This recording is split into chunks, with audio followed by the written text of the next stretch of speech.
Welcome to the Cybersecurity Simplified Podcast, where we take the mystery out of today's top security threats and solutions. Breaking news in the cyber world. Casino giants MGM and Caesar's among the list of victims in the latest cybersecurity attack and ransomware attack.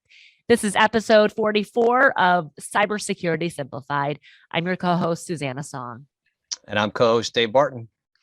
And man, David, this is not just a headline that you see if you are a CISO or a security practitioner. It is all over the news, right?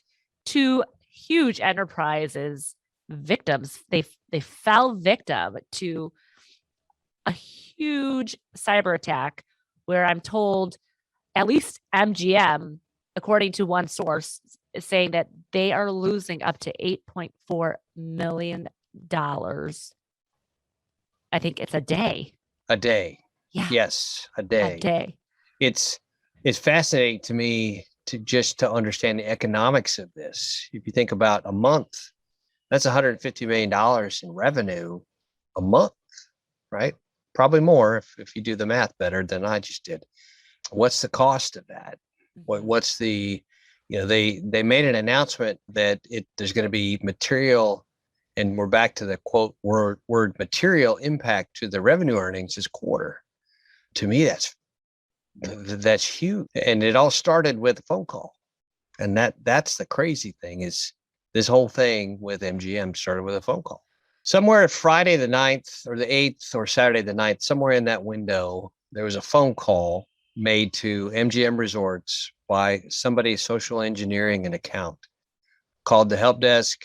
And what's fascinating and not a reflection on my LinkedIn folks, they researched MGM, they found somebody on LinkedIn, right? So they found Susanna Song working for Highwire Networks, called the help desk, said, I'm Susanna Song, I need my password reset. Only in this case, they found an IT person, reset the IT person's account, got access to the account, and then their escalated privilege throughout the weekend, and then just had a really bad weekend. If you're that CISO that we're talking about over MGM or any organization who's been hit like this, it's a bad weekend. So the impersonator or the bad actor who called their IT department had to have reached who to give permissions to change passwords. I mean, that to me seems like certain permissions and protocol and processes, something there was a lapse there. It's been interesting as you follow this news, there's been a lot of conversation about, this software failed, this software failed. And there's some truth in that, but there's a bigger picture, Susanna, and it's more to the foundation and fundamentals of cybersecurity, which is validate what you know, right? A simple process would have stopped this in theory, not having all of the access to the conversation that happened. Maybe there was a challenge response, but in most cases, when you call into a help desk, there's got to be a validation process, right? When you go to your online bank and you go, hey, I want to log in, it sends you a code and it validates that it's your phone, that it's got things about you that it knows to be true. In this case, again, not having access to the logs of the conversation, it would seem that a simple challenge response mechanism, hey, Susanna, what's your employee number? Or I know you've got a secure ID token, read me the number off your phone. Right? Some method for the help desk to validate that it was who they said they were before they make those changes. That's a process conversation. It's not an identity and access tool. It's not a vulnerability tool. It's not a scanning tool. It's none of that. It's all about a process. And I think the process is where the breakdown happened. Yeah. And currently MGM is down. Didn't you say like nothing? There are no slot machines there that are running. I mean, they are a shut down casino as we speak. Yeah, I saw a video clip yesterday of somebody walking through the floor at one of the MGM properties, the casino floor, and it's empty. There's nobody in it. And if you zoom in on the machines, which they did, you see these machines are out of order. Slot machines, anything electronic blackjack, any of the card games, anything that was electronic, it's all shut down. And my guess is the entire network shut down. So any gambling system that they've got in place isn't working. I also understand that you couldn't check in and out with your room keys. All the room keys failed. Yeah. So they had to institute people validating identity. Susanna shows me her ID. Oh yeah, she's staying in 1243. Escort them up, physically open the door. That's going to get old. Right. So there's a lot of impact, and I think that 8 million is probably not enough. My suspicion is it'll be much higher. Yeah, in addition to what the ransomware is, right? So Correct. What are they asking for on top of that in order to get the network back up? Yeah, they haven't disclosed that yet, how much. Everything I've read says that, the threat actors are trying to have conversations. As of Thursday of last week, they hadn't had a conversation. They published a letter, a 1,100-word letter from the attackers about the event, which I found was fascinating too. That never happens, but they did. And so it's been interesting to dissect the steps that have been taken along the way by MGM. And as somebody having sat in a seat like that, I wonder in my head, would I have done anything different? And I can't tell you I would have. I don't know.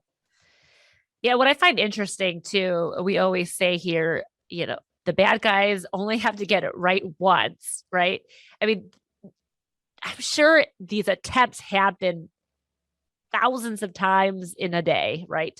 These bad actors, they're trying different ways. This time it was social engineering. What is it going to be tomorrow? What I find interesting, though, is that one source says these are not Russian hackers. These are Western hackers.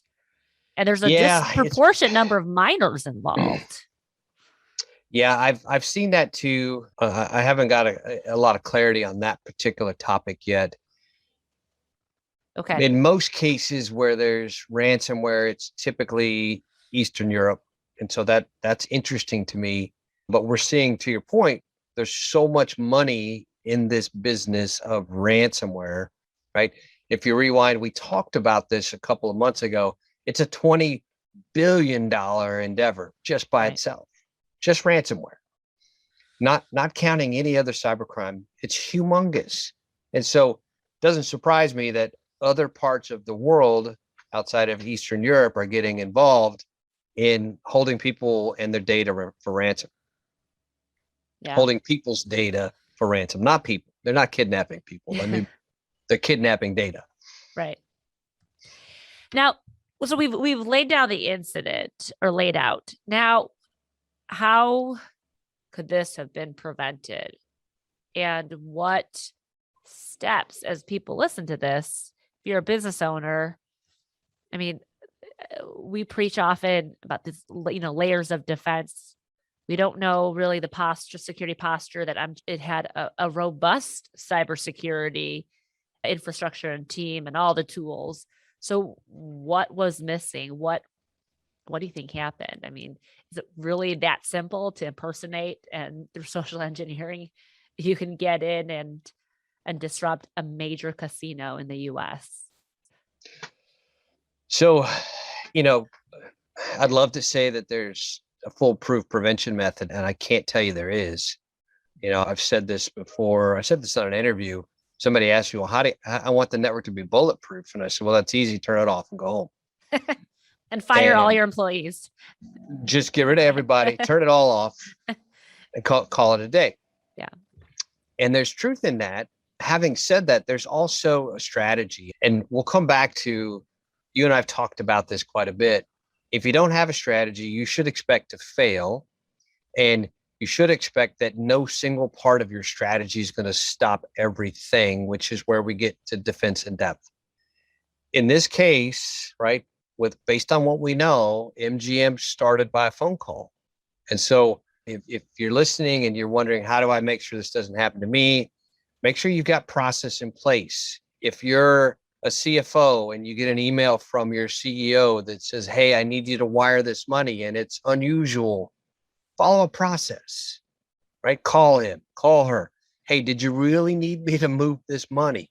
Validate things before you do them. Because once the money's gone, you can't get it back. It doesn't matter who you call in the Secret Service. They aren't going to be able to help you in this case. Same with any other privilege that you have. If you got privileged access to money, privileged access to accounts, privileged access to anything, to data, make sure that if you've got privileged access, you've got process around it to protect it, number one. Number two, if you're not looking at the entirety of your data streams that come into your security rooms and your security control centers, you need to be. And this is where XDR comes in. It's not a pitch to buy XDR. It's a pitch to have a strategy that looks and correlates and does all of that magic with all of the data so you can see what's happening. And then I think third, and this one I've been thinking about, Susanna, with regard to MGM, I would have expected more segmentation, meaning your revenue generating systems shouldn't be on the same network as your IT network. Yeah. Think about an airplane. If I'm on the airplane on the Wi-Fi, it shouldn't be on the same control plane as the navigation system of that airplane. Yeah. That makes no sense. So, and what's really interesting, and this is also an application around microsegmentation and air gap kind of conversations, is your critical infrastructure should be air gapped, segmented as much as possible from the rest of your network. And then I think the last thing, and this one came out of another event that happened recently, when MFA gets turned off, which likely happened here, if they were able to log in with a privileged access account, alert on that. That's got to be top of list. It shouldn't take 4 days or whatever that window was for them to realize that the bad guys were in. So critical access, process, segmentation, validation, alert, and then correlation of data. Look, we're all fighting this fight every day, and I'm not going to promise you're going to solve it. But what I can tell you is if you've got enough control points in the network, you're watching, you're paying attention. When those anomalies hit, you respond to those, you got a fighter's chance of at least minimizing the damage. If you're not microsegmenting your critical assets off the network and have restricted access to those, even from your trusted people, you should be. And that's probably, and there's a lot more we could talk about, but outside of that, I don't know. Yeah. Well, this will definitely be a story that, we'll continue to follow. If you have any questions, there was a lot that David recommended at the very end of this episode. If you have questions about microsegmentation, XDR, reach out. I mean, David and I are not here to sell you anything. We're here to educate. So feel free to reach out to either David or myself on LinkedIn, or you can email us at podcast@highwirenetworks.com. Well, that's a wrap for today's episode 44. Until next time, I'm Susanna Song. And I'm Dave Barton. And this is Cybersecurity Simplified. From all of us here at Overwatch by Highwire Networks, thank you for listening. Don't forget to subscribe to the podcast, rate the episodes you enjoyed, share, and leave us a comment. We'll catch you next time on a Cybersecurity Simplified podcast. Remember, the more you know about cybersecurity, the safer you'll be. To learn more, visit us at highwirenetworks.com/podcasts.